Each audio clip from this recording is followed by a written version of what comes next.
Bonjour Victor. Bonjour Boris. Alors aujourd'hui, j'aimerais qu'on s'attaque à une vaste question qui est: l'espérance de vie augmente-t-elle? Alors, avant d'attaquer ce sujet, j'aimerais juste peut-être qu'on précise certains aspects, parce qu'on entend beaucoup parler d'espérance de vie à la naissance, d'espérance de vie à un âge donné, de longévité. Bref, on se mélange un petit peu avec toutes ces notions. Alors, on va clarifier tout ça. Est-ce que tu peux nous définir simplement ce qu'est l'espérance de vie? Alors l'espérance de vie, c'est l'âge moyen qu'on peut espérer atteindre avant sa mort. Donc en France, l'espérance de vie à la naissance est de 85,6 ans chez la femme et de 79,7 ans chez les hommes. Alors du coup, ça veut dire qu'à 90 ans, on a une espérance de vie négative? Et non, ça ne veut pas dire ça. En fait, quand on parle d'espérance de vie, on parle d'espérance de vie à un âge donné. En général, par défaut, c'est à la naissance. Donc quand on dit que les femmes avaient une espérance de vie de 85,6 ans en moyenne, ça voulait dire qu'une femme à sa naissance pouvait espérer vivre 85,6 ans. Mais l'espérance de vie change au fur et à mesure que l'on vieillit. L'espérance de vie d'une personne de 60 ans n'est pas la même que celle d'une personne qui vient de naître.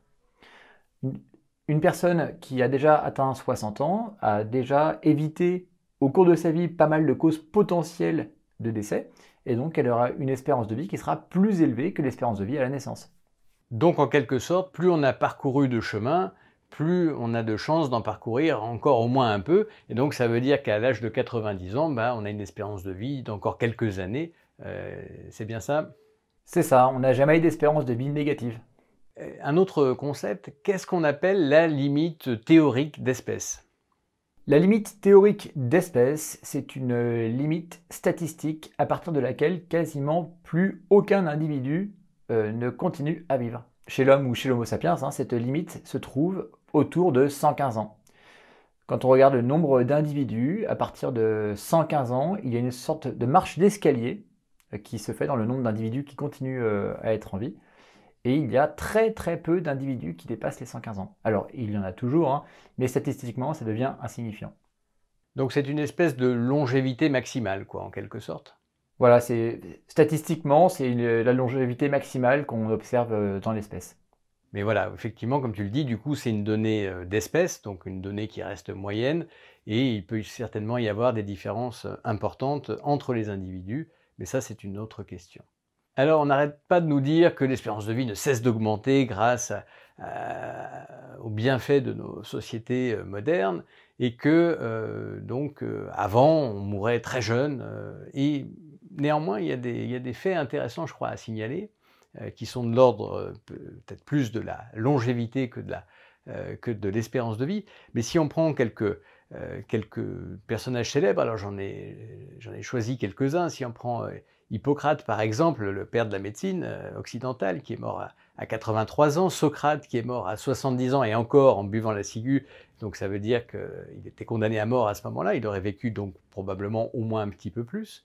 Si l'on prend Platon, 76 ans, si l'on prend Pythagore, 85 ans, Archimède, 75 ans au moment où il a été assassiné, donc il aurait vécu probablement un peu plus.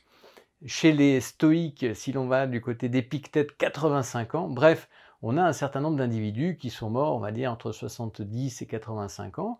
En tout cas, on a pu retrouver cette trace sur des preuves relativement solides, parce que c'est toujours le problème, on n'est jamais sûr des états civils. Là, en l'occurrence, c'est des personnages pour lesquels les états civils étaient censés être tout à fait fiables. Donc, on est à peu près sûr de ces durées de vie.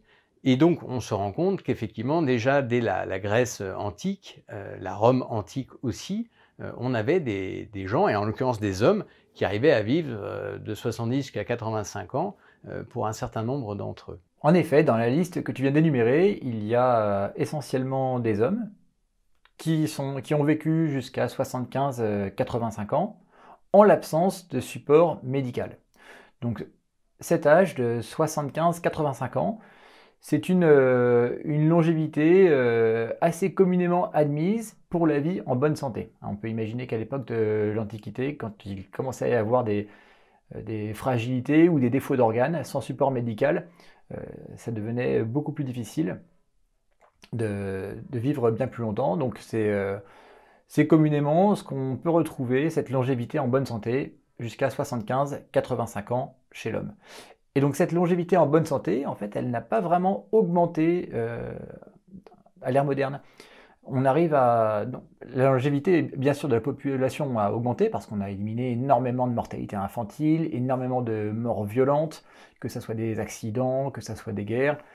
On a éliminé la malnutrition, on a inventé les antibiotiques, la sanitation, bon, tout un tas de progrès qui ont retiré beaucoup de morts précoces. Donc la durée de vie moyenne a explosé, mais par contre, la longévité en bonne santé, elle, est relativement stable et on arrive toujours vers cet âge de 75-85 ans chez l'homme. Très bien. Alors là, du coup, tu viens de répondre à une question que je voulais te poser, donc c'est parfait.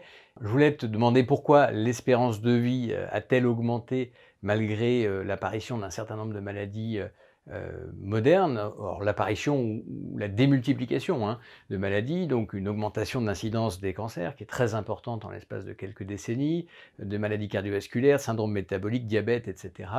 Et donc la réponse se situe dans la diminution d'un certain nombre de morts violentes et dans la diminution d'un certain nombre de morts infantiles, d'après ce que tu viens de nous dire. Infantile, infectieuse, problèmes d'alimentation, d'accès à l'eau potable. Les causes de mort prématurée pouvaient être multiples il y a encore assez peu de temps. Alors, on nous dit que l'espérance de vie ne cesse d'augmenter, mais dans les pays développés, pays occidentaux, mais en même temps, on a certaines sources qui nous disent « Oula, attention, l'espérance de vie n'augmente plus vraiment ». Qu'en est-il en réalité? En effet, statistiquement, l'espérance de vie peut encore augmenter dans certains pays développés, mais c'est surtout par la sécurité routière, l'augmentation de la sécurité au travail et sur les machines-outils, la lutte contre les maladies infantiles.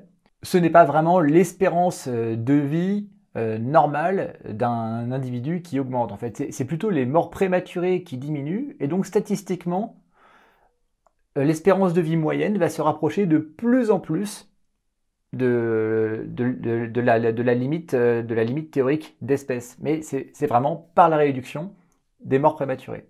Et aussi par l'arrivée d'un support médical qui permet de maintenir des vies plus fragiles dans les âges avancés. Des vies qui n'auraient peut-être pas été maintenues en l'absence d'un support médical assez lourd. Alors là, précisément, ça me fait rebondir sur une question.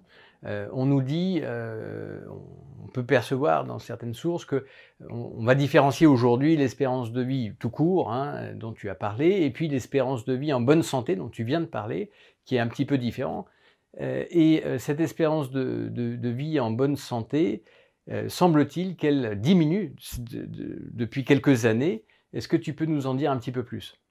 Et oui, c'est assez paradoxal. En fait, on observe un allongement de l'espérance de vie, mais une diminution de l'espérance de vie en bonne santé. Parce qu'on a tout un tas de maladies modernes qui ont apparu entre-temps, au rang desquelles l'obésité, le syndrome métabolique, le diabète, les maladies neurodégénératives, les maladies vasculaires, et en fait qui viennent dégrader la qualité de vie, qui viennent dégrader la santé, qui viennent imposer un support médical permanent avec la prise de médicaments, des interventions médicales.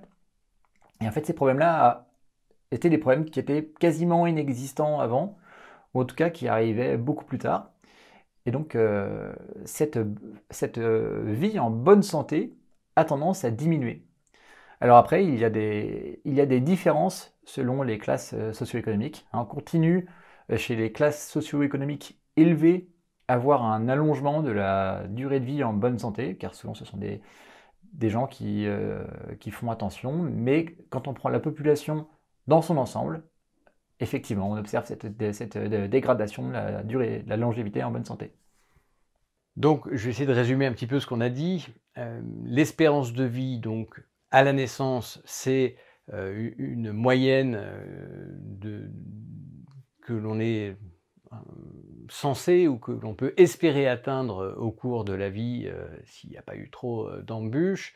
Cette espérance de vie a augmenté de façon très nette depuis quelques décennies et même quelques siècles, et notamment grâce à des progrès très importants sur des causes de mort faciles à éviter, alors faciles entre guillemets, hein, mais c'est-à-dire des causes évitables par des accidents, des traumatismes, aussi par des guerres bien sûr, également et aussi beaucoup les maladies infantiles, notamment des maladies infectieuses, et donc tout ça avec des progrès sanitaires pour éviter ce qu'on appelle le péril fécal, c'est-à-dire des maladies qu'on se transmet via les déchets, via les eaux usées, les égouts, etc.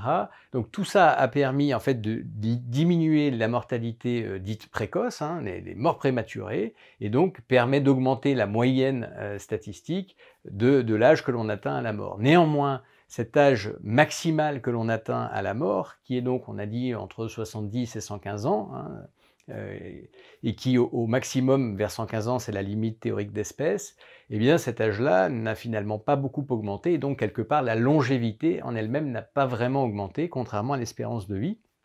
Et enfin, on se rend compte que l'espérance de vie en bonne santé, ce que l'on souhaite tous bien sûr, eh bien n'a pas nécessairement augmenté, voire même diminué depuis quelques années, parce que les gens sont plus malades qu'ils ne l'étaient dans la deuxième partie de leur vie, notamment en lien avec des troubles métaboliques qui sont intimement liés aux habitudes, notamment aux habitudes du mode de vie, habitudes alimentaires, sédentarité, etc.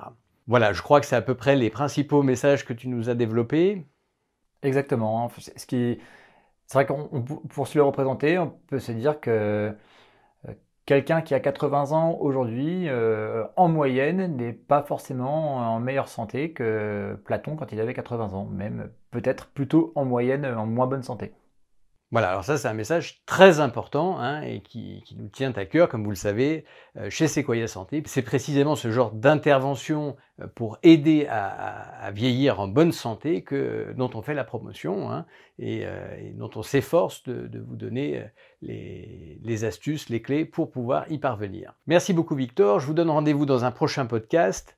En attendant, n'hésitez pas à mettre un j'aime si cette vidéo vous a plu et à vous abonner à notre chaîne, hein, ça nous donne beaucoup de motivation pour continuer à faire du contenu, et n'hésitez pas à nous interpeller s'il y a des sujets qui vous tiennent à cœur.